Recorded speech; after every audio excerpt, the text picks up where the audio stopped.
Hey guys, welcome back to a new video. I'm Stephanie West. I'm a licensed counselor here in the state of Michigan, and I am owner and operator of In Progress Counseling. We're going to do a part 2 video today talking about what happens if I'm expressing where I'm at with something and the person on the receiving end is committed to misunderstanding me. And I know some of us are like, oh, how could you? Friends, it happens all around us where I'm sharing my experience and someone is telling me, no, that's not accurate. And I suspect if you're listening to this video, it's because you've also tried to what I would call beat a dead horse and explain yourself, and it's landing with like a big giant thud, right? So let's talk about what is an actual strategy today to honor the fact that some people might not be interested in hearing our first person experiential point of view. And so you would ask yourself, well, why not? Well, maybe because they're more committed to their point of view. Maybe they're committed to being the victim in the story. Maybe they don't actually want to understand someone else. Now, I can't say why someone's committed to misunderstanding. I just know it happens.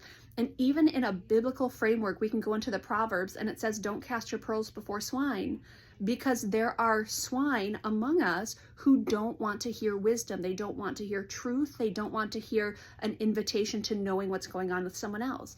So we have to have a strategy for dealing with that reality.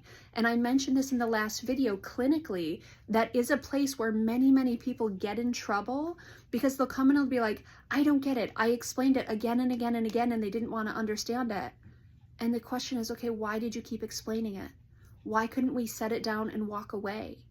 And if I am showing up in a conversation and I am practicing being reasonable, inviting in understanding, I'm trying to express myself, I'm showing up with vulnerability, I'm trying to invite you into something, and you say no thank you, why do I keep inviting you in again and again?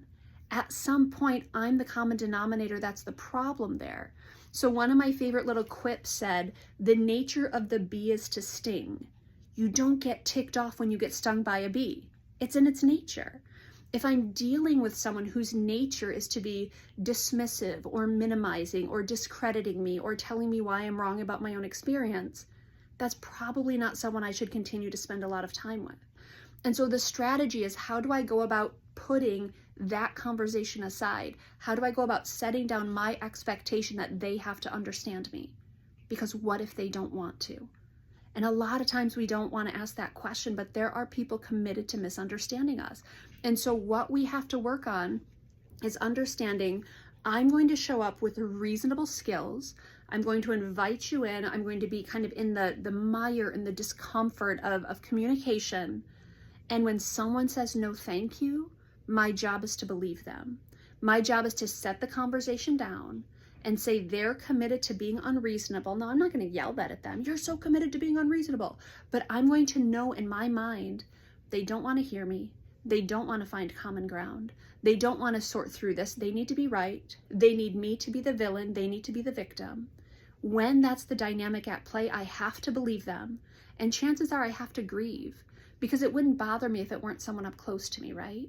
And so if it's someone up close to me who needs to be the victim, who needs to be looking at me through the lens of I'm the one who's being unreasonable, even though I'm inviting them into my experience, that is a very sad understanding. And so grieving is going to be a part of that process. Frustration, disappointment, sadness. And you're allowed to finish a conversation by saying, look, I'm going to set this conversation aside. It doesn't feel like you want to find common ground with me, and that's really sad. I understand it. You have the right to, but I'm going to step out of this conversation. We need strategies built to set down conversations where they are unproductive or they are not going to be something where the other person wants to hear us. Now let's create a little bit of space around the understanding that none of us are our best selves all the time. And that means there's times I should set the conversation down because I'm being unreasonable. And it's like, I have high emotionality running. I'm not making a lot of sense right now. I'm going to set this aside. Can we come back to it? And the other person has the right to set down their piece of the conversation and say, I can't do this right now. Can we come back to it? But if it's habitually someone who's committed to being unreasonable, they don't want to hear my point of view. I have to grieve that, and I have to put boundaries in place, and I have to believe them that they're not interested. It's hard, it's painful, but it's necessary to have the skills built to set the conversation down and to move it right along and say, okay, they're not wanting to understand me. They have that right, and I'm going to have to move through that, unfortunately.